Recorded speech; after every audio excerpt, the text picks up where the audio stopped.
pretty stable, I think. Okay, then I will call the meeting to order and we can stand for the pledge.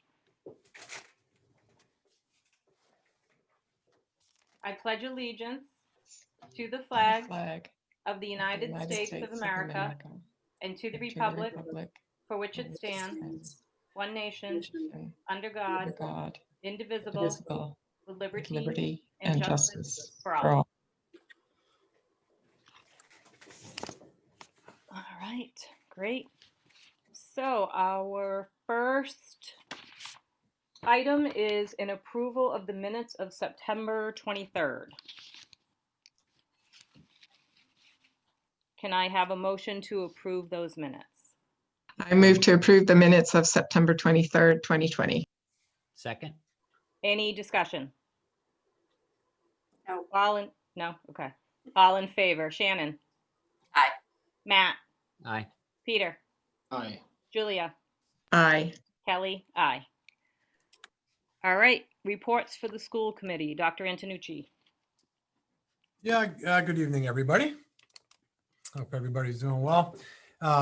Just really sort of quick for me, I just want to, we haven't met for a couple weeks, and since then, as you all know, we have had a couple of positive cases here in Duxbury. Last Thursday was at Duxbury High School, and on Friday, I'm losing track of the days, Friday, I believe, we had one identified at Chandler.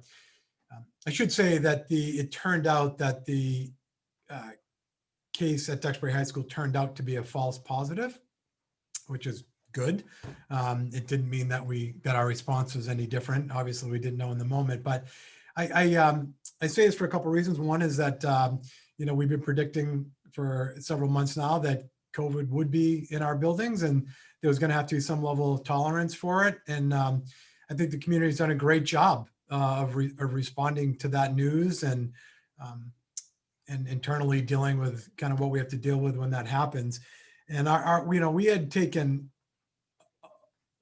a lot of time and attention this summer to developing response protocols. And I just want to say that they're working amazingly well. Anytime we have an issue, we literally pull up our protocol handbook and look to the specific scenario. And so far it's worked fabulous. So in this case, preparation has really paid off for us. We modeled most of it after the Department of Public Health protocols. And so I just want to say it's working, and we think we're well prepared to respond to anything the rest of the year. And we also continue, I think, to have a very healthy relationship and very strong collaboration with the Duxbury Board of Health and our local health agent. And I just think that's important to remind people that, we're not making really any decisions in a vacuum. We collaborate during, when these things happen. There's a lot of stakeholders who are involved in our decisions and our response, especially at the town level, and as well as the state level if needed. So I think it's important to remind people of that. There's a lot of minds on these decisions and these responses. Just a couple more things. And, Peter, I think, I know you had emailed me, and I'm sorry I didn't get back to you, but at some point, and, maybe next meeting, I think we should have maybe just a brief conversation about, metrics and about what is it going to take to shift us from hybrid to remote. Potentially what is it going to take to shift us from hybrid into full in person. And I think the short answer to that question is that there's no one piece of data. There's no one thing that's going to make that decision for us. But I think it'd be worth having a conversation about. I don't know if you guys agree. Was anybody interested in having some conversation about that next meeting? Sure. I think that's been a topic of inquiry from members of the community. So yeah. Yeah. It's challenging. I mean, everybody, wants to point to the map that gets published every Wednesday with the white, green, yellow, red, and even that though, there's a lot of caveats and it's very nuanced. And so I think it's worth having a conversation about how we would use that and how we wouldn't use that and what that really means for us. So yeah, we'll do that. I also just want to say, and and maybe I wasn't as clear or as articulate as I should have been last meeting, but I do keep on getting questions, not a lot, but a handful of questions from folks about why aren't we going fully in person? And I just have to say, I kind of want to lower people's expectations about that right now. It's October 7th. Last week showed us that even in a hybrid model, it's going to be very challenging to stay in school. We had 2 cases last week alone. And so, how that mushrooms and how that, spreads and the impact that has on staffing and attendance and all that, we're doing great right now. But right now, the idea that we'd go back fully in person is just not realistic. That's not to say we're not going to have that conversation in the next month or 2 months. But I also want to add, we cannot go fully in person, period, with a 6-foot social distancing guideline. And with the current restrictions that we have on things like school bus transportation. So it's just not feasible to even consider that right now. And I've shared some responses with the school committee to some folks who have asked, I can't wait to get back fully in person. I mean, I'm chomping at the bit, to make that happen. But right now, I just want to manage folks' expectation. Right now, we're just trying to kind of hang on to what we have, and it's working really well. And we're gaining experience, and so we'll see how it goes. But anyway, subject, for a future agenda item. But I just want to kind of put that on your radar. And the final thing I'll say is, I think we're doing a great job in school. Our staff is doing, they're working hard. They're being flexible and adapting, as are our kids. The kids are amazing, and our parents have been amazing. What's still very challenging is the kind of rumors and stories about what's happening outside of school, with the lack of social distancing and the large group gatherings. And I just think it's going to be incumbent upon us to keep on sending reminders to folks that, what we're doing here is just one very small piece of the puzzle. We have the kids for 6 hours a day, and what happens the other 18 hours a day during the school week and what happens all weekend, could either could be the reason we close. And if we handle it well, it's going to be the reason we're going to stay in school all year. So people just have to start using better judgment on the weekends and on off hours. So I don't think it's the school's responsibility to be necessarily sending those reminders. I just think we, as residents, we need to kind of police ourselves a little better. So we are dying to keep kids in school. And so I'll probably keep sending that reminder, but I'd really encourage anybody who's listening, or if they read about it in the Clipper, to kind of police yourselves, because it's going to be the end of us if we don't do a better job. So. Can I interrupt? A friend of mine did a quick back of the envelope calculation this afternoon based on the numbers in the Clipper, and we're 5 cases away from being a red community. Right. So. Right. That's a great point. Yeah, so John, my, maybe, and again, I think saving it for a future discussion makes a ton of sense, but really kind of the origin of my question was, I understand why in July the state pivoted to provide greater discretion to individual communities, but clearly Duxbury is not operating in a bubble, and we're surrounded, our students are surrounded through their extracurricular activities in the community where we live, but also our neighboring communities. And my question really was really to help allow our district to focus on educating our students, but also to provide some guidance to parents. Is the state been forthcoming with it? Like, are there any red communities that could operate in a hybrid model, or is there any sort of directives coming from the state?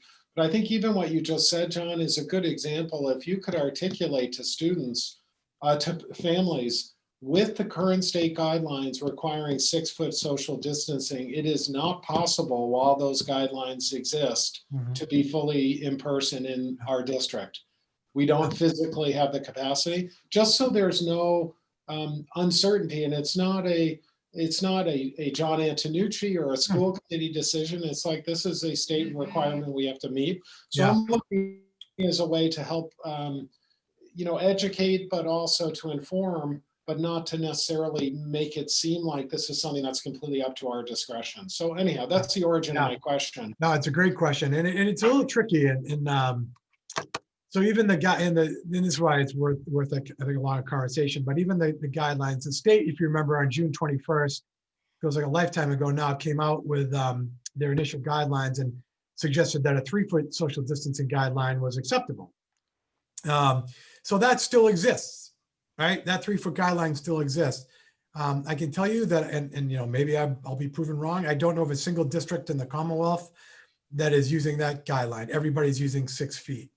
So when I say it's a little nuanced and there's some caveats, it's, could we come back based on very strict guidelines? Maybe, but I haven't met anybody that thinks that less than 6 feet right now, where the virus is right now, is reasonable. So we do have to tease those things out. Same thing with the red, green, and yellow.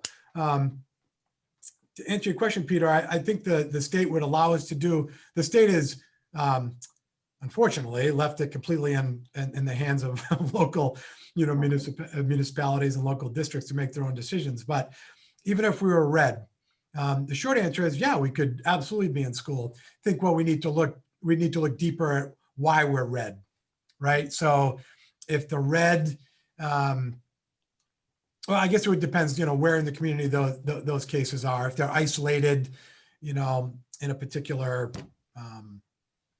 nursing home, for example, or if they're it's older data based on college kids coming in and out of town, right?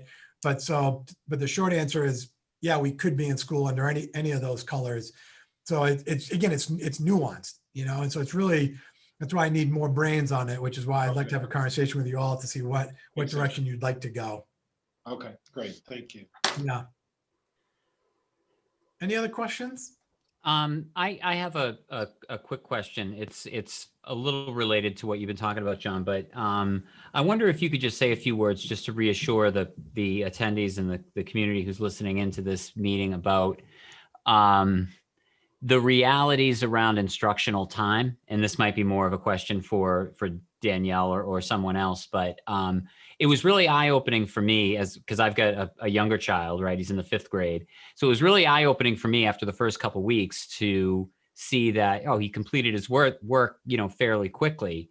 But then I think it was after a conversation with you where you really opened my eyes. It's just like, there's a lot of time that's added up in a traditional environment around transition from class to class, yep.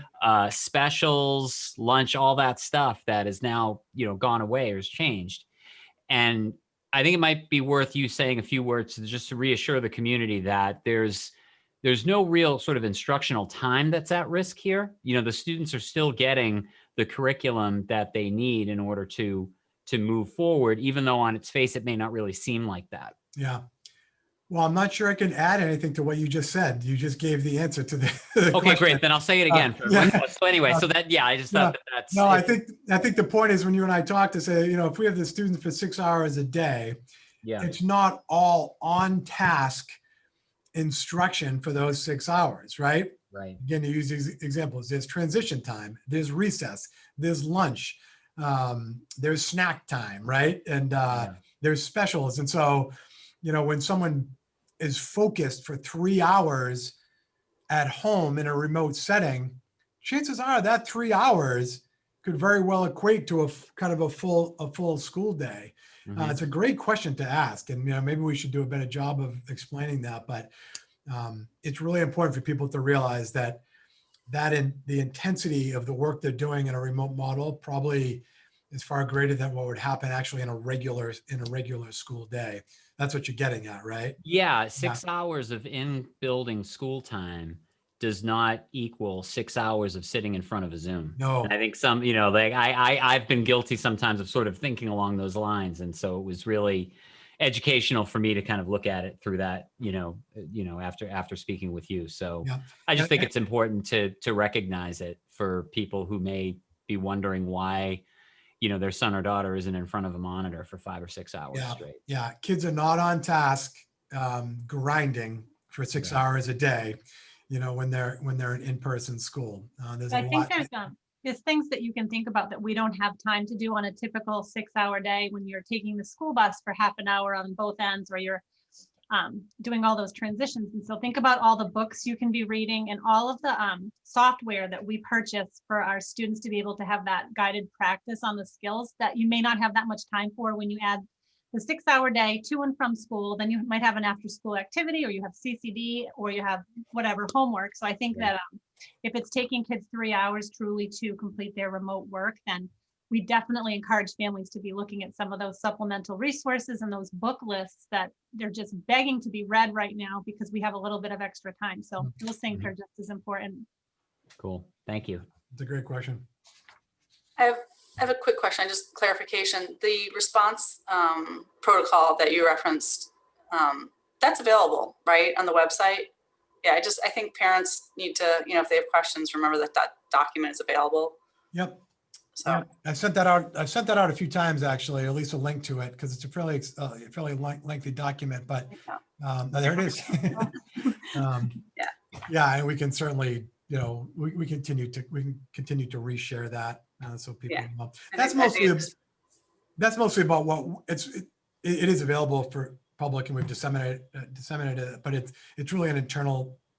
It's about how we would respond, internally to whatever scenario. Yeah, I think it's important for families to understand, how it all works in terms of the close contact versus not close contact, and how you guys are reacting to that. Yeah, those parameters. So. Definitely. All right, Okay. very good. That's it for me. I get kicked out and back on. John, I just had one comment. I know there was an unannounced fire drill, at least one of them. I don't know if there were one for each cohort, A and B. But my sources tell me that in cases like that, it's sort of like everybody's in the hall, and they're packed in close together. The kids had their masks on, but so just for parents to be aware, there's going to be situations where the kids aren't 3 feet apart in an emergency situation like that. So Absolutely. Go back to the thing.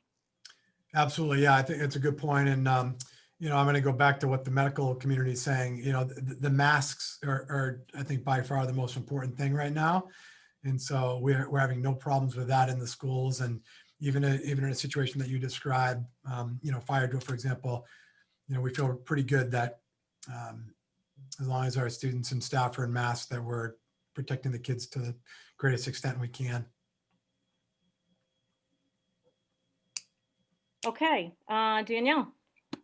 Hi, I just wanted to follow up. We had a couple of people ask at school committee meetings what we were doing to support our families through this challenging time, especially with the younger learners at home and families trying to balance work. And I had mentioned that we had reached out to the Interfaith Council. And so they've been wonderful and trying to really be creative with ways they can support the Duxbury community. So they sent out, I think they contacted 90 families asking them what kind of support that families would need. About half of them have responded. 2 families requested funds for some support, and 1 family needed some school supplies. Another reached out about internet access. So we were really happy to hear that people were definitely taking advantage of the offer of the Interfaith Council.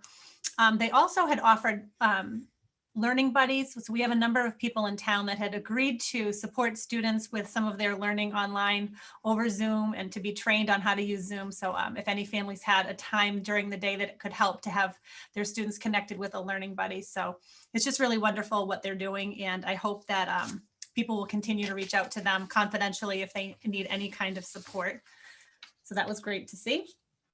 And also we had mentioned at previous meetings that as we started to get rolling with the school year, that cohort C students, and so our cohort C students are the students that are working remotely full-time and are not coming to school for the hybrid in-person days. And so we've continued to meet regularly. So we've had 2 meetings on Wednesdays. I just left one with Alden School, and we've put a number of different things in place to try to make the learning experience better for our cohort C students, because cohort C are our students too. They're going to be coming back to us as soon as they can, and we want to make sure that no student is kind of out on their own. And the families that have cohort C students have definitely made a commitment to being a co-teacher this year. So they took on a lot themselves, even having their kids in that environment.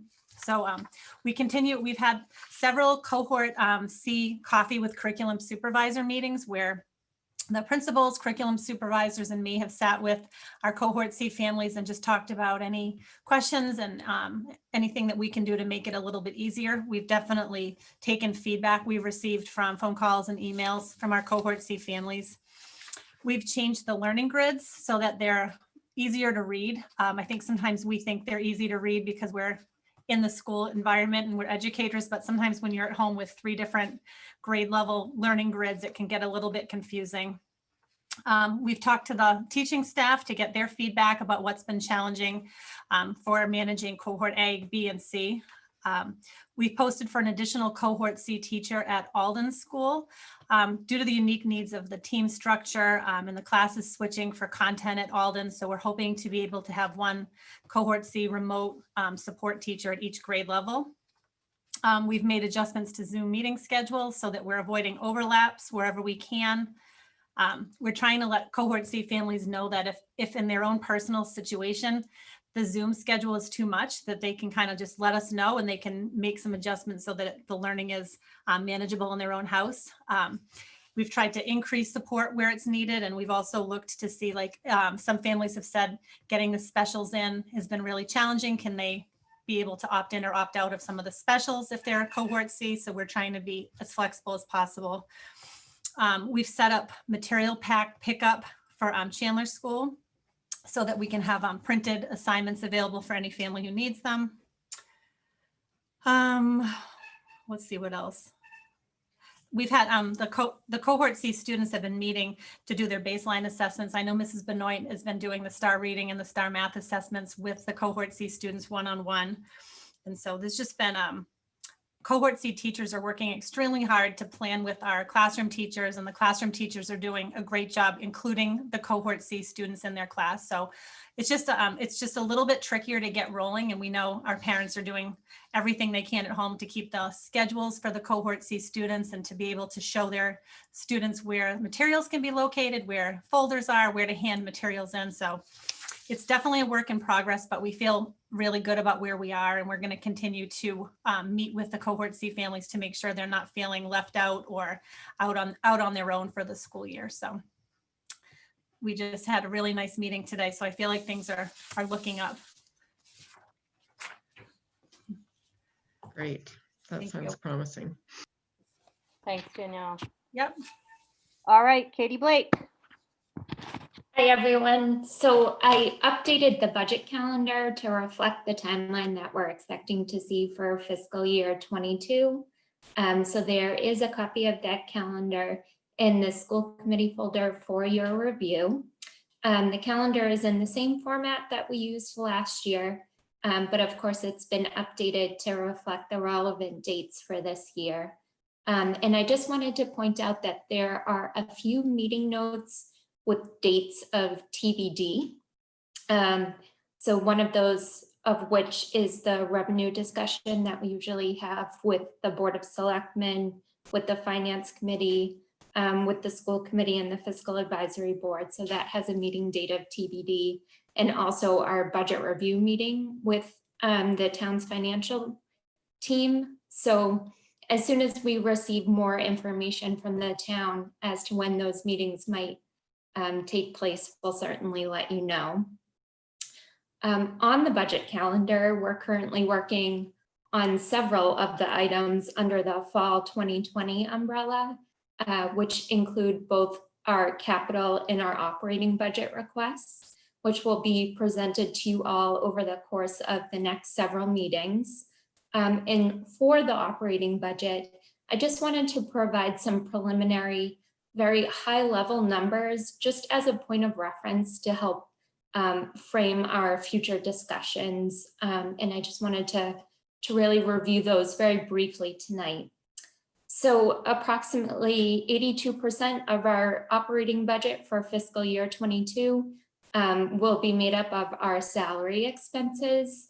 And of the 412 FTE that are employed district-wide, 84% of those FTE are compensated in accordance to their respective collective bargaining unit and that unit's bargaining agreement.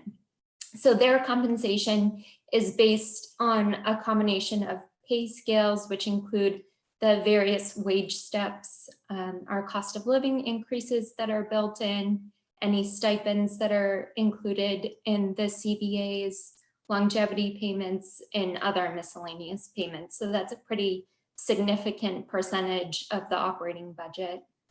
A large portion of the remaining 18% of the budget is tied to multi-year contracts that we have across the district. And a few of those examples are transportation contracts, utilities, trash, and other contracts. And those contracts all have various percentage increases that we see year over year, but they typically range from 2 to 4%. And one of the largest contracts that we have on the books, which is our yellow bus transportation provider, we're in the last year of that contract. So the percentage increase for next year is not yet known, but we do assume that it will be in the ballpark of 3 to 4% increase. We also have significant expenditures historically, and we're looking at in the future tied to some of the out-of-district tuition payments that we make, both special education and vocational, and that will not change for this year. And the operational services division, which sets the private special education tuition rates, just recently released their fiscal year 22 inflation increases. And we're looking at a 2.3% increase in some of those tuition expenses. And typically we've seen our vocational tuition rates increase at a rate of 2 to 3% per year. So just a very quick high level summary of what we're seeing so far in regards to building the fiscal year 22 budget. I'm always more than happy to provide greater detail at any point in the process, but just kind of wanted to let you all know where we stand as of today. Great. Thank you. Thank you for the calendar. That's very useful. If we've had a few emails from members of the community interested in supporting or advocating for the school budget. So when is their participation in the process most useful? Should they be writing emails now and attending meetings now or later in the year? So I think I would look to, maybe I can ask John too, if he has any feedback on that. So from my end, I'm always happy to answer any questions from any member of the community. Certainly just hoping to provide, a very transparent budget process, especially for some of the different complexities that I'm seeing in my office.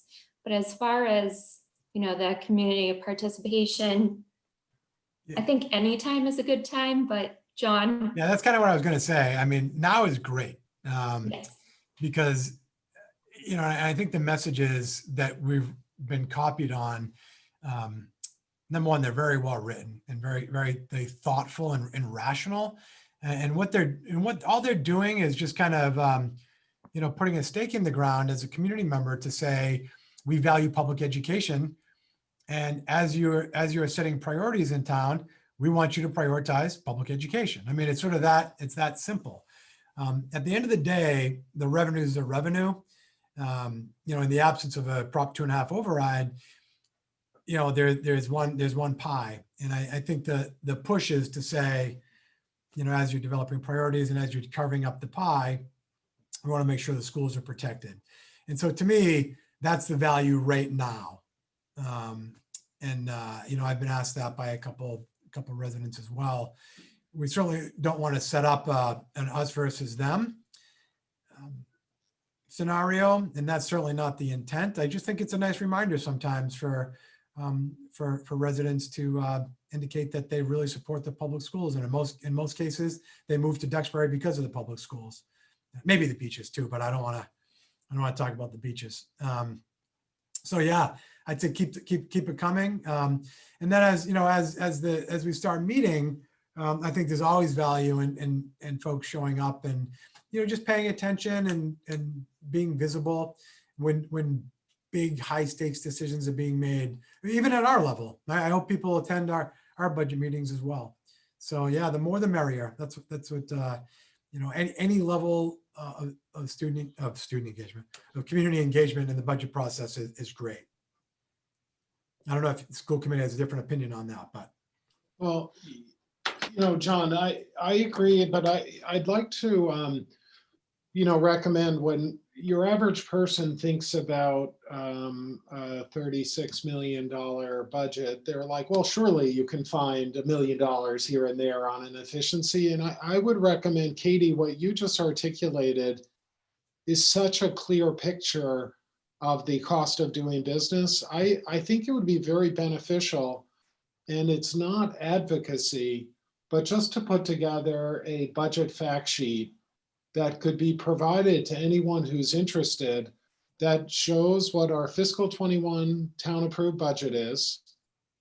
And Katie just does what you just did, but then translates that to a dollar impact.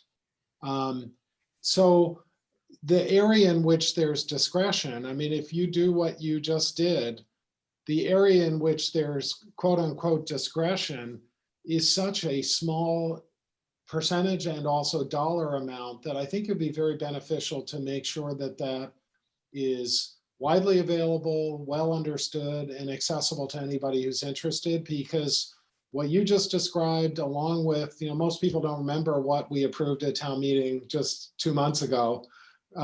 So put that out there and then just say what, you know, and, you know, essentially it's not the only way to make a material reduction in our expenses in fiscal 22 is to reduce headcount. Yeah. Right. So I mean, let's not,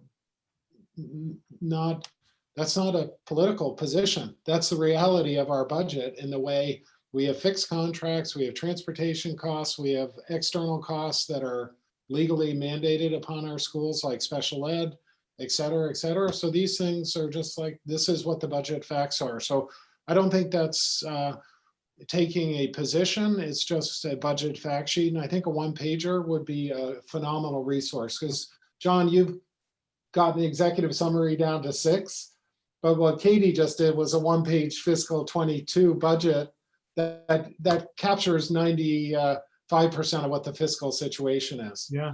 Yeah. So anyhow, that's something, maybe give that a little consideration, because any parent that inquires wants to know. A one-pager would be really, really helpful. Great. We'll put that together. Well, and I think also to follow on, Don, what you were saying, it's perhaps undesirable for the school superintendent or members of school committee to begin advocating for a larger share of a town pie, revenue pie, because it pits one department against the other.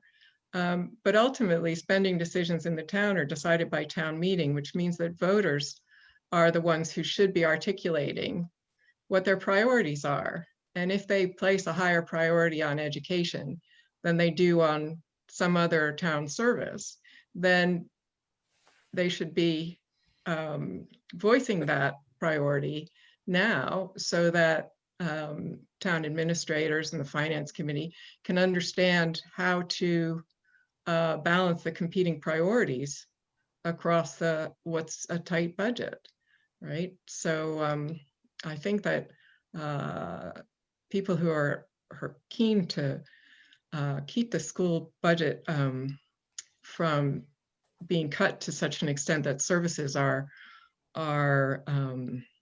eroded, that they need to speak up now, so that so that their voices are heard as the plans evolve, rather than later when warrant articles are already written. Yeah. And just to put an exclamation point on what we're talking about here, we're kind of in the middle of it, as Katie described. We're in the middle of our budget meetings with our principals and other district leaders, and for better or for worse, it's a very simple exercise. It's people, and there's a very direct line to service reduction, in our what you're going to see in a few weeks. And it's simple math. It's like fewer teachers equals higher class sizes, period. There's really nowhere else to go. So, it's disheartening to think about, but we had 3 hours of meetings this morning, and in every single instance, it was simply a matter of how high our class size is going to be next year. That's the discussion. So again, more to come, but that's where we are. And that's, because of the context that Katie described. So John, to piggyback on that, I did speak with a finance committee member for a long time, and correct me if I'm wrong, but last year with our tight budget, we were given level service funding, which means what's the least amount of money we need to do what we did the year before. This year it's level funding. So like Julia said, every department is going to get $800,000. That I'm just throwing that number out, for example. Every department's going to get some money, right? And that's where the cuts are going to come in. So, all right, let me say a couple of things about that. Last year, we ended up significantly less than level of service. Okay, so you describe level of service perfectly. Level of service is the amount of money we need next year to provide the same level of service that we're providing this year, right? So last year, we ended up with I think 1.9% increase or something, Katie, after town meeting. So 1.6, I think it was closer to 1.6. 1.6, and level of service was somewhere in the neighborhood of 3%. Level funding is a 0% increase. All right. So when we do our level services budget for next year, Katie has that. She's already done that work. It's over $1 million of increase. When the town's suggesting that we're going to get a $0 increase, that means that we have to fill that gap. So we need to make $1 million worth of cuts. And you'll see that. You'll see that on November 4th. So it's, yeah, and we will make a slide that's glaring, like level service does not equal level funding. It is a significant service reduction. And service comes in a lot of different forms, right? Class size, programs, whatever it may be. Sure. And then to Julia's point, I was going to say, people are asking, and I would never advocate for taking money from other town departments, but last year we used some rainy day funds or whatever for the budget. So I think parents just want to advocate whatever money can be given to the school budget. I think that's why they're starting to write letters and put the pressure on. And I agree with Julia on the time frame being important before we get to town meeting, because we're going to be talking about the budget until we vote it in December. Yeah. Every week.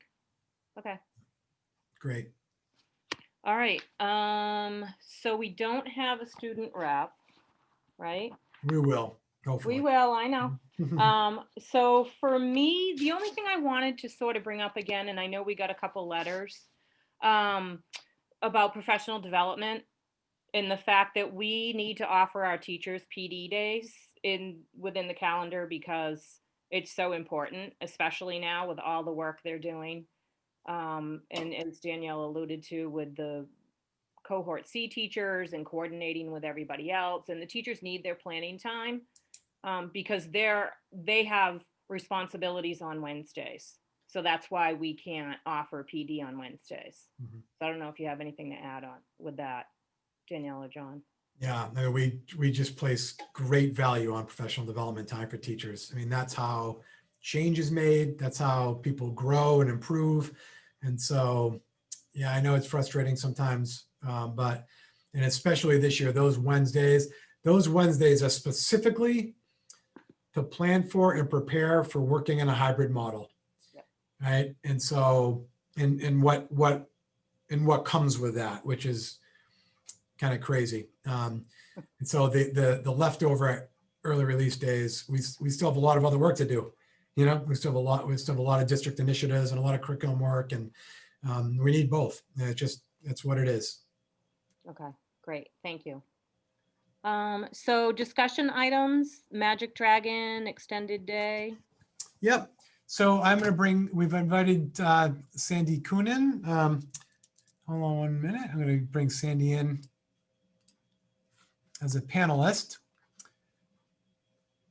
I think you all know Sandy Coonan, but Sandy is the executive director of our community ed programs, and that's Magic Dragon, Extended Day, and I'm missing one. Driver's Ed. Driver's Ed, before and after dark. Yeah, that before and after There we dark. go. Yeah. I have a typo on the agenda. I'm like, where's my brain?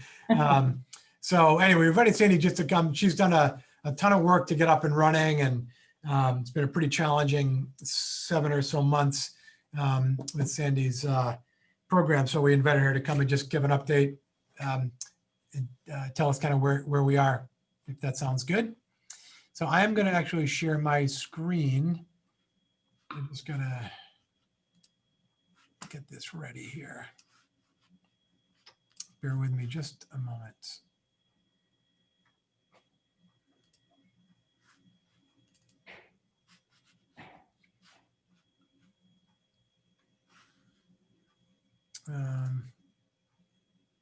Okay, I think you That's can all perfect. see that. So I'll turn it over to Sandy. All right, thank you. Thank you, John, and thank you to the school committee for giving me this opportunity to give you an update on where we stand with community education. As John just alluded to, it's community ed in Duxbury encompasses a few different programs. So Before and After Dark is our year-round community program offering educational and enrichment courses for children and adults. So we have a summer term that's for children only, and then we have a fall, winter term, and a spring term where we have classes both for children, and then we have some adult offerings in the evenings. And then driver's education, it's a classroom and driving program. We offer that in accordance with the Registry of Motor Vehicle Regulations. So our Before and After Dark driver's ed program is a public school driving program licensed by the state. And then we have the extended day program. So that's providing before and after school care for students in grades K through 5. Here at the Chandler School, we have a before and after school component. And at the Alden School, we have our after school club program. And then the fourth arm of our community ed program is the Magic Dragon Children's Center. That's a school year child care program for infants, toddlers, and preschoolers. So essentially, when the school shut down in the middle of March, all of our programs were also put on hold. So, excuse me, I just want to take the opportunity to tell you a little bit about where we stand now with each of the programs and bring you up to speed on where we stand. So if we can go to the next slide, I'll just speak briefly about Before and After Dark and driver's education. So when school ended in mid-March and we didn't come back to school, we had already started our Before and After Dark spring term. So we essentially canceled our spring term, and then we refunded families. Our programs had started up, some of them had started up right after February vacation. So kids had 2 or 3 weeks under their belt in terms of classes. So we refunded them for the remaining 3 to 6 weeks of their program, as well as a lot of students had signed up for programs that weren't even going to start until April or May. So again, we refunded families. And we had made the decision once we saw what would most likely happen for the remainder of the school year, we held off on our summer term programming. So we did not have a registration for that. And in the end, we didn't hold classes. There was still a lot of uncertainty about what summer program was even going to look like. So we paused, we hit the pause button for our summer term, and we're still holding off at this point with our fall term in terms of registration or classes. So Before and After Dark is still on hold. We do hope to have some classes, if not later in the fall or winter, certainly with the spring term. And part of that is just really trying to see how the hybrid model works out and what impact that might have on our program and the number of students that could participate in our programs for before and after dark. And then with driver's education, we actually started back up as of July 1st. Our driving instructors, we have 2 driving instructors and 2 driver ed vehicles. We got those back out on the road. That was in conjunction with the Registry of Motor Vehicle Regulations. And our priority with driver's ed has really been to get the kids that had previously taken our classes. So we had a group that went through in fall of 2019, and then another group that took driver's ed in February of 2020. So all of those students, in addition to the classroom portion, also needed to put in their driving time. So at this point, our classroom instruction has been on hold, but we've been able to get 40 students out on the road. Some of them were just a few hours away from completing their driving time, which is necessary for them to get their license. So we've caught up with all of those kids, and we're going through now with students that some of them didn't get their permits until this summer. So again, it's just getting the kids out on the road with the instructors, and that has been going well. The instructors and the students wear a mask. We sanitize the car in between students. At this point, there's only 1 student that goes out with the instructor. There used to be 2, but again, given the COVID regulations put forth by the RMV, we're doing 1 student at a time, but it's been going really well. So we're pleased with that. And then I'll talk to you a little bit about our extended day program. And on the next slide, you'll see where we are standing now. So I would say that the extended day program was really heavily impacted by the hybrid model in terms of our ability to offer our program. We really had to switch things up a bit. Historically, we had morning and afternoon programs that families could sign up for 5 days a week, anywhere from 2 to 5 days a week. But we had a lot of kids that came 5 days a week. When we moved to the hybrid model, essentially what we were able to do was provide 2 days a week that would match up with the students' cohort. So when they were physically in school, they could attend our breakfast club program at Chandler, which is 7:15 to 9:10 a.m., or the junior club program, which is 3:15 to 5:45, or over at Alden, we have our club and extended club programs that meet from 2 to 5:45. At this point, we have 26 students enrolled in our breakfast club program and 21 students enrolled in junior club and 25 students enrolled in our Alden program. The numbers certainly are much lower than what they have been in the past, but we really felt it was important to provide an option for families that needed the before and after school. Primarily, other families that participate in our program are working families. So we're happy to be able to at least offer this option. It did mean that we made a number of cuts in our program across the board. We had to cut hours and we had to cut positions as well. That was a difficult thing to do, but we were able to maintain the program in the same essence that we've been able to offer it in the past. And we were pleased to be able to do that for families. And I really appreciate the staff that we were able to bring back, our Alden site director and our Chandler and Alden teachers. They really, hit the ground running. They came back on August 31st, and we really had to change the way our program was offered, how physical configurations in the classroom, and they've done a tremendous job in making that happen.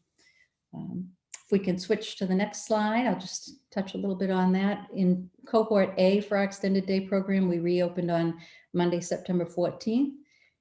And on September 15th for cohort B. Right now we're working out of one classroom for the Chandler extended day program, and that's our exterior classroom that has an exterior door.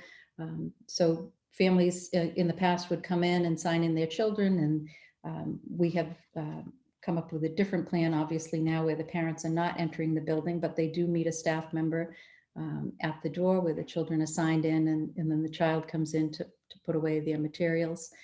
And the same thing at the end of the day, the parents are at the exterior door for our extended day program at Chandler. And at the Alden program, we have a exterior entrance by the gym. So parents just buzz, we have a camera, and then a staff member walks the child out to greet their parent. And we did make modifications to the classroom layout as well as to program operations. But in the end, our staff did a fantastic job, kind of modifying the way our before and after school curriculum worked, incorporating some of the new guidelines and certainly the social distancing measures, both inside and out, to keep our students and our staff safe. But the kids have done a terrific job adjusting. We still have many of the same wonderful activities that we've had in the past to keep them busy and occupied and happy. And that really has gone well. So we're excited about that. And then in the next slide, we'll talk a little bit about the Magic Dragon program. So when the school decided to go with the hybrid model, we were able to incorporate our traditional 5-day-a-week model for the Magic Dragon. In doing so, we're able to support the childcare needs of our families that had already registered for our 2021 school year, including Duxbury Public School staff and administrators who are in the buildings 5 days a week. So I sent an email out to families on August 12th, giving them some details about our reopening plan, and asked that they send in their enrollment agreements and deposits by August 19th, because we really needed to see how many families were coming back. Prior to that, we had already had a number of families that had withdrawn. Our largest number of withdrawals really were within the infant age group and the toddler age group. And when we got more families with their responses back by August 19th, we ended up closing our infant room, at least for now.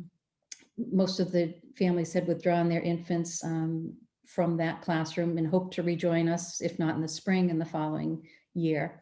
And on our toddler classrooms, we ended up consolidating from 3 toddler classrooms to 2 toddler classrooms. And we maintained the 3 preschool rooms that we have, but again, our numbers are lower. So basically, we are now operating with 5 classrooms rather than 7 classrooms. And those lower numbers did result with a cut across the board to hours for our administrators and our staff. And we also had to provide a number of teachers and assistants with non-renewals of contracts. But we have moved forward. We were excited to open. We have 65 children enrolled in the program, ages 1 year to 5 years old. And 11 of those students are children of Duxbury Public School employees, which is about the percentage. We usually have anywhere from 10 to 15% of our enrollment is from Duxbury Public School teachers and administrators. And then on the next slide, we have, again, same type of thing as we did with the extended day program. We made modifications within the classroom. One of the state requirements is that we can no longer combine classrooms in the morning or the afternoon. So our program in the past, kids that would come in at 7:15 or 7:30 might be in one preschool classroom, and then they would join with their other students at 8 a.m. But given the guidelines with COVID regulations, we have to keep each individual classroom separate. So as a discrete grouping. In order to try to accommodate that, we ended up with our closing time, changing it to 5 p.m. rather than 6 p.m. That helped us out in a couple of ways, both in terms of staff scheduling and also in providing our teachers with some extra time at the end of the day to do the rigorous cleaning that's necessary to our classrooms. And one of the other big changes that we made was, again, to the drop off and pickup routine for Magic Dragon families. In the past, they had been able to walk their children into the classrooms and sign them in. But again, given the new guidelines for the start of the school year, all of that is taking place outdoors. Outside of the Canty offices, we have kind of a welcome station that our director and assistant director man each morning, and then in the afternoon for the pickup times. And so families bring their children, to the director. They're signed in on our clipboard, and then they're brought to their classroom, or they're met in the Canty lobby by their teacher. And we've worked in conjunction with the Chandler Integrated Preschool so that those pickup and drop off times, work with their schedule. The integrated preschool has the same model where that families are picking and dropping off outside of the Canty offices. The children have adjusted well to the new procedures and the guidelines. Preschool students are wearing masks. They're doing a great job with it. Our staff has been, amazing in terms of getting our program up and running in a very short window of time. And we've just been very pleased with our start to the school year. And we're all excited to be back in business, to be back with children and families. And I really appreciate the support of the Community Education Working Group over the course of the summer, as well as the guidance of the district leadership team leading up to our reopening. It really, it does take a village, and it was wonderful to have everyone's participation and support in getting these programs off the ground. So, thank you. Thanks, Sandy. Thanks, Sandy. They're obviously very valuable programs for our community. So thank you. And I'm glad you could get up and running. Thank you. Any questions? Thanks, Sandy. Appreciate it. All righty. Thank you. Thank you very much. I'm going to revert you back to attendee. Attendee is fine. Thank you. Thank you. Thank you. Thanks a lot, Sandy.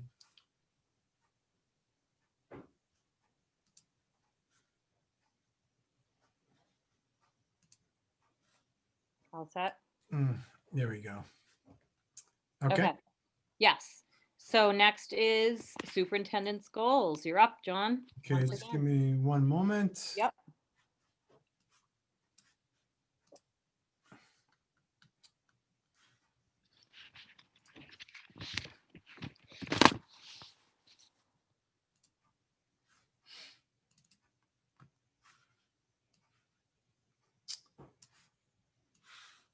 So this document is in, it's obviously in your folder, and I'm sure you've had a chance to review it. It's a model that should look familiar to you. We've used this format, I should say, since I've been here. We sort of built it the first year I was here, and I think it's worked pretty well for us. I am obligated, you are obligated as a committee to kind of adopt a superintendent's, I guess it's really two different things, but a superintendent's evaluation system. And part of that is that I have to develop a professional practice goal on an annual basis, a student learning goal, and then district improvement goals. And so it's sort of part of the, I mean, it's good practice, but it's also part of the state requirements for our evaluation systems. So this document has those four things: professional practice goal, student learning goal, 2 district goals. I always say this, I think, but even though this is labeled as superintendent's goals, this is really, my work. So the success of my success is really predicated on the success of the district. And so much of this work happens all throughout the district. I mean, obviously I'm overseeing all of it, but a lot of this work is kind of the magic happens, with other people. So I just feel like I should say that. So I'll just go through really quickly and then be glad to answer any questions. But professional practice goal, we've been working really hard in central office in particular to identify areas kind of in our systems that are either inefficient or redundant, and looking for ways always to enhance our systems. And that's everything from, our human resources functions to our student registration process as listed here. We're doing a lot of work right now looking at how our technology department is organized. We're looking at ways to increase efficiency as well as service delivery. And then, several other areas as well. But so this whole goal is really geared towards efficiency, effectiveness, eliminating redundancy, and just basically streamlining our processes and systems and kind of getting better. A lot of that work is, Pat Dillon's been actually spearheading a lot of this work and the kind of personnel and human resources functions, and he's already doing amazing work. So this is all sort of, captured under this professional practice goal. Any questions about that before I move on? Sorry, do you have a particular cost target in mind here, or is it a general, just looking for inefficiencies? This won't cost, oh, no. So this is not about money really, Julia. So this won't necessarily, it won't cost us money, but it won't necessarily save us money either. This is really about, how can we just do, how can we provide better customer service to our residents? How can we provide better service to our faculty and staff? It's all those, how can we just process things quickly, more efficiently? You might see some cost savings in our technology reorganization, but that's ongoing. And so I don't want to make any promises there. Okay, thanks. Yeah. So our student learning goal, and I really am not going to be able to take credit for this, but certainly leading the charge here. But Jim Donovan and his staff are, and this is part of our strategic plan as well, they're looking to develop something called a portrait of a graduate. It's in pillar 4 of our strategic plan. And, I say here parenthetically that basically a portrait of a graduate is it's a collective vision that talks about, our community's aspirations for our students, in this case, high school students. And what we're trying to identify is what we want our kids to come out of high school with. And, it's not just about academics. I want to be clear about that. It's about, fostering critical thinking and communication skills, collaboration, creativity, kind of general 21st century skills. So Jim's going to be working with a team and his team to kind of do that work this year and start building what we want Duxbury High School's portrait or vision of a graduate to be. This is something that the accreditation agency, NEASC, is really pushing. And so we'll be using NEASC, as a guide, I guess, for this work.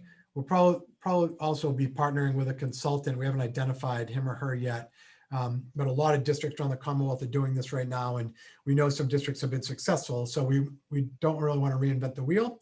So we certainly want to customize it for Duxbury, but we're going to be kind of working through this process really throughout the entire school year and looking for some assistance, external assistance to work with Jim's team to kind of make it happen. So kind of really exciting work. Again, part of our strategic plan. And this is the year we think we can make this happen. How do you foresee this informing teaching and learning?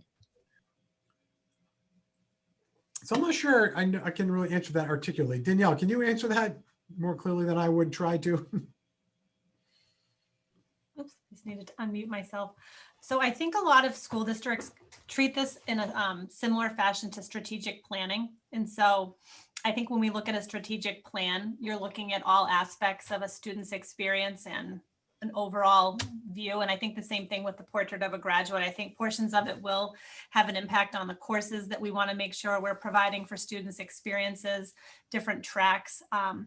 But I think, again, it looks like more of a strategic plan process that has a lot of stakeholder input about what our vision for our students. And I think it really extends more to K through 12, but it is typically something that the NEASC process at the high school likes to see in place for high schools. But so I don't think I answered your question clearly, but I just think if you look at it more like a strategic plan that would have a lot of different components to it, as opposed to just, it's not just courses or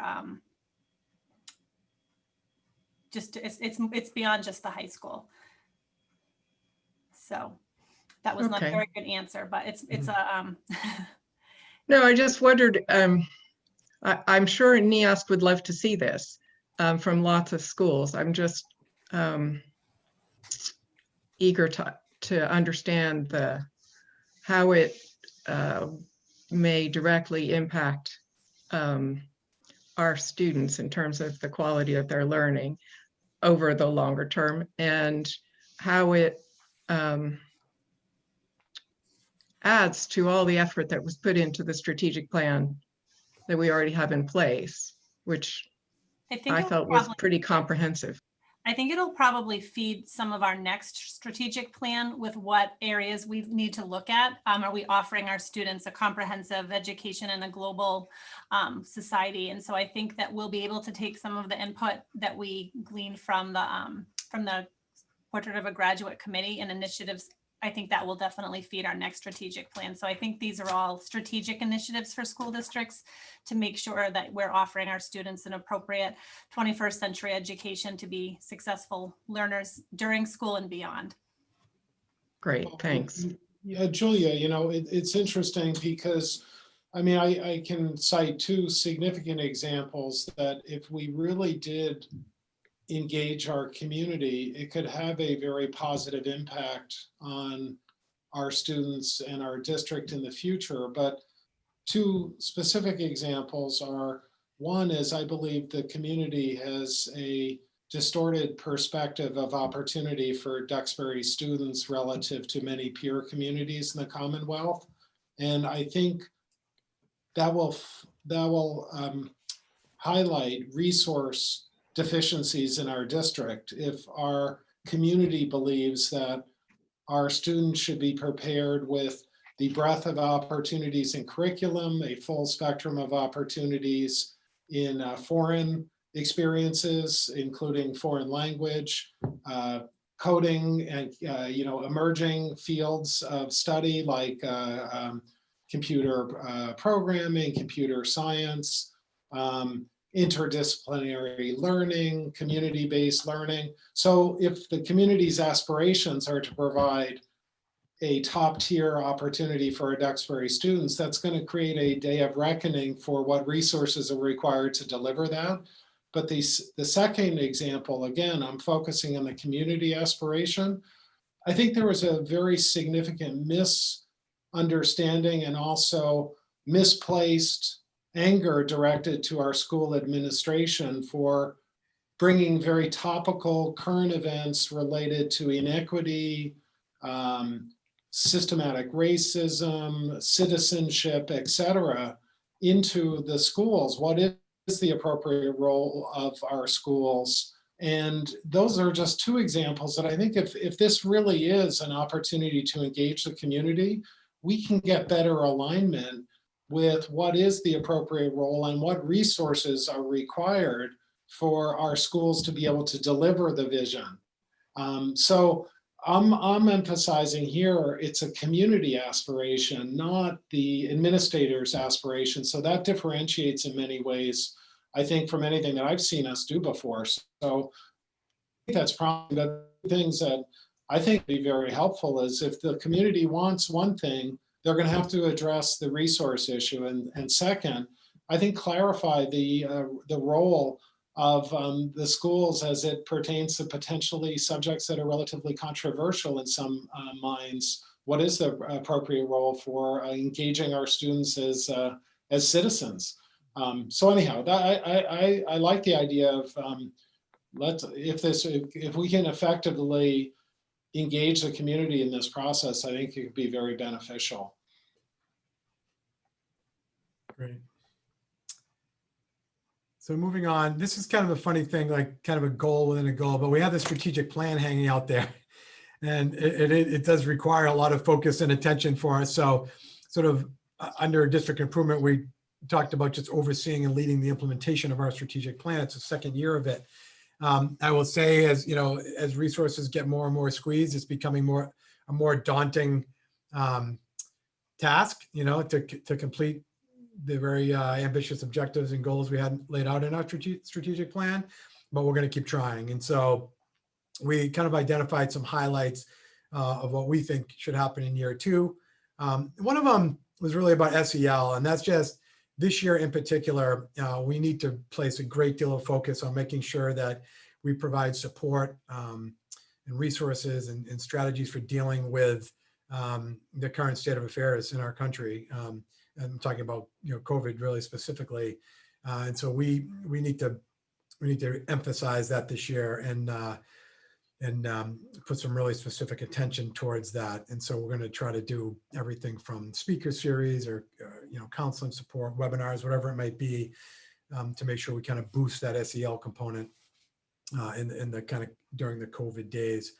And the other things we talked about are continuing our Orton Gillingham training. That's a really big, super exciting initiative, something that we laid out in our strategic plan. I mean, it might not seem exciting to some people, but when we ultimately have a cadre of teachers trained in Orton Gillingham, we really do think our students are going to be much better served, and we're excited about that.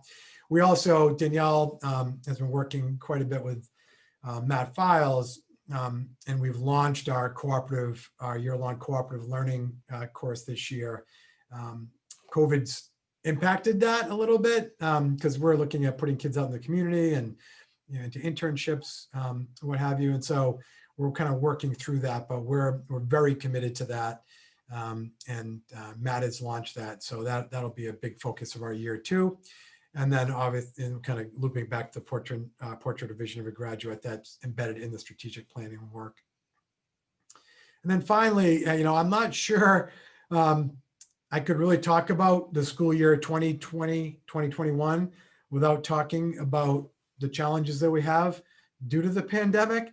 And I don't want that to be just about, I don't want this to be like the COVID year, but it is. And so, especially as far back as July, I don't want to put a percentage on it, but it is a huge part of a superintendent's job right now. And I just felt compelled to have that as a district improvement goal. It's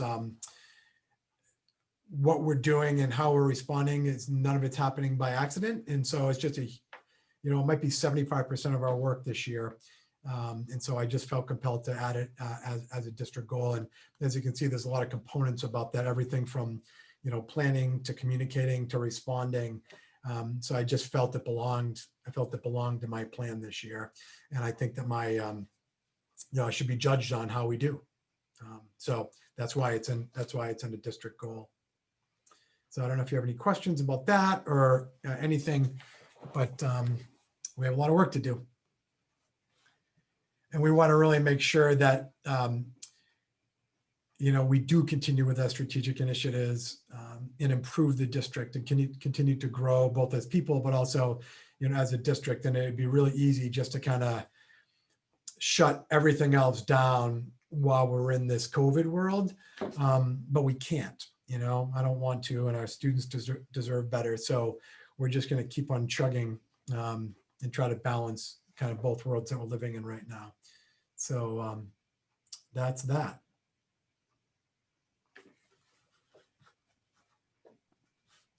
Great.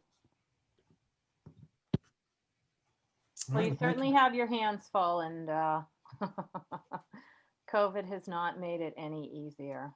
No, we have a great team though, I'd say that all the time, but, we're able to kind of be where we are right now because of the people we have working for us. So hasn't been the easiest year, but we have the right people in the right places. So it's kind of exciting. Nice to see. Yep. Well, I always say, it starts at the top. The tone that you set with the administration ripples through the district. And, I can't say enough. My kids' teachers are amazing and everybody's engaged. And I think it just speaks really well for our entire public school system. Thank you. Great. All right. Thank you. Yeah, John, I just wanted to to say, I think this is well thought through, and we're a victim like everyone else of the circumstances we find ourselves in. But these all make a great deal of sense to me. Thank you for the thought that went into them.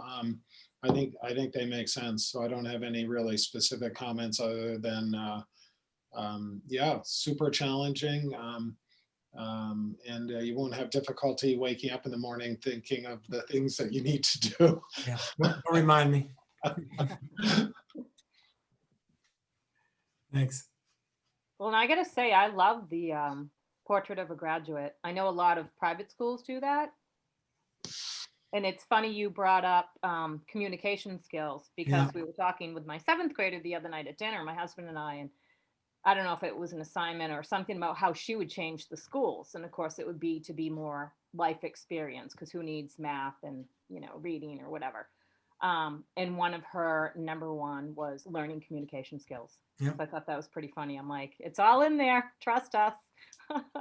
Good. So next up, we have your 2019-2020 evaluation. And what I'm going to do is just read a quick overview and make a few comments. And then I'd like to go member by member if you'd like to add something or say something yourselves. Okay.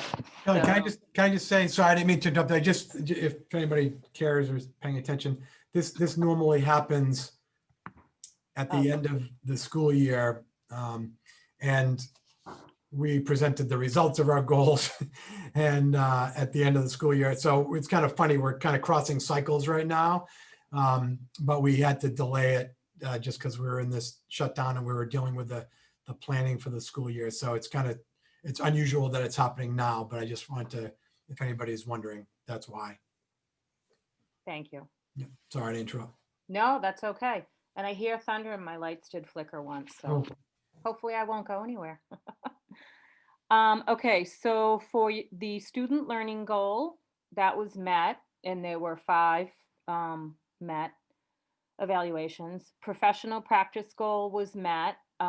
3 people chose met, 2 exceeded. District improvement goal was met. 4 met and 1 exceeded. And then on standard 1 instructional leadership, we found you proficient, 4 proficient and 1 exemplary.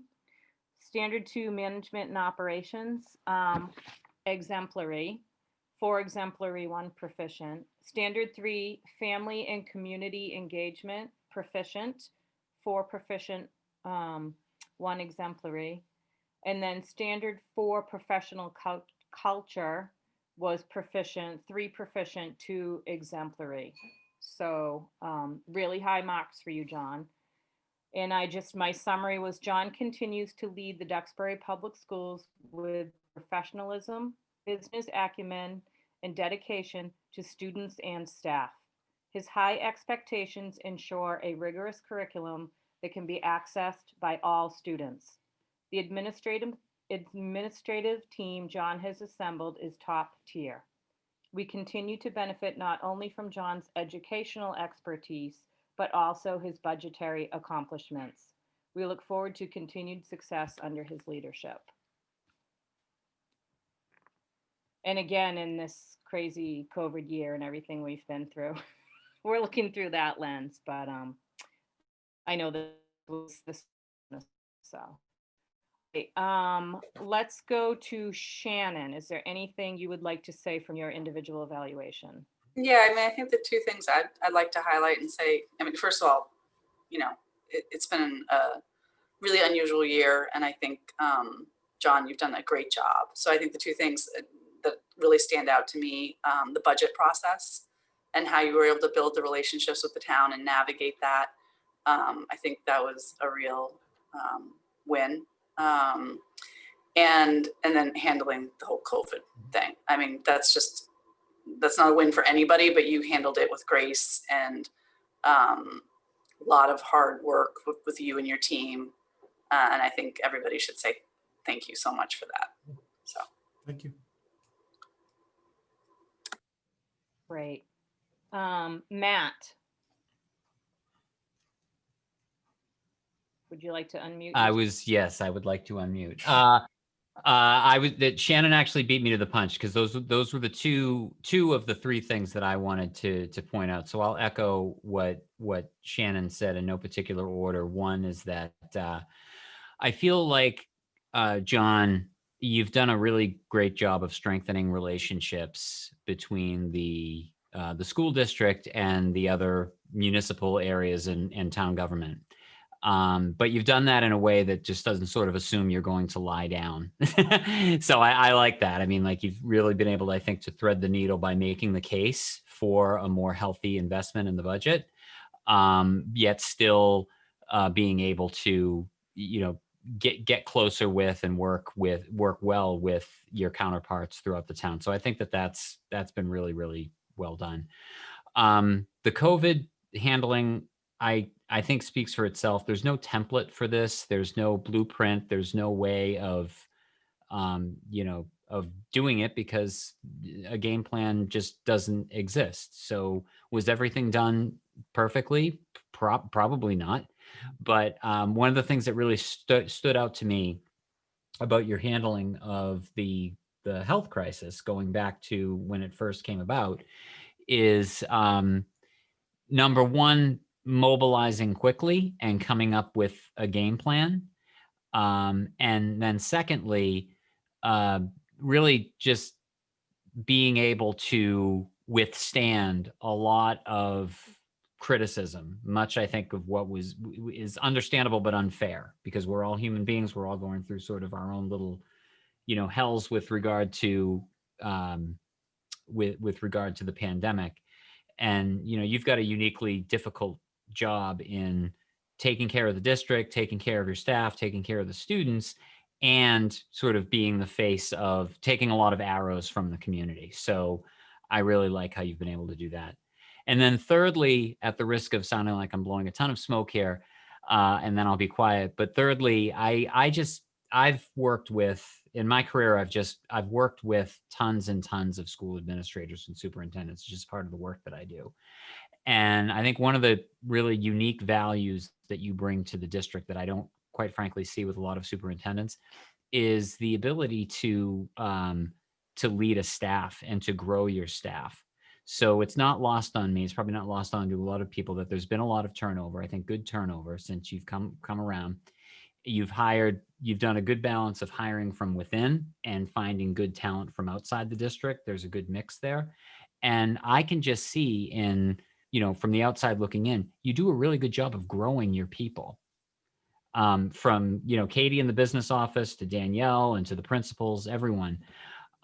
So just kudos, I think, for your ability to lead and grow your staff professionally.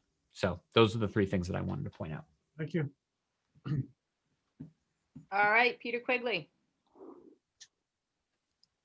I know you have something to say, Peter Quigley. That would be unusual. It's handy to have the mute button, isn't it? It's just, you mean the external mute button, just like, whoop, if I start talking about under resources in the school, just whoop, Kelly. Yeah, so I'm glad I'm going in. Before you start, Peter, just so you know, like, our lights are really flickering right now in the office. Yeah. So I don't know what we'll do. We'll have to adapt if something happens here, but okay. Maybe. Okay. Whoops. There. Wait, hold on one sec. Uh-oh. In the dark. Danielle, you look like you're on the Blair Witch Project. Oh, there you go. All right. Whoop. Hold on one sec here. Kelly looks shocked, doesn't she? She's frozen on my screen. I don't know if she's frozen on your screens. Is Kelly frozen on your screens? Yes, she's frozen on mine. Hallway light is on. Yeah, we are in the dark here. Yeah.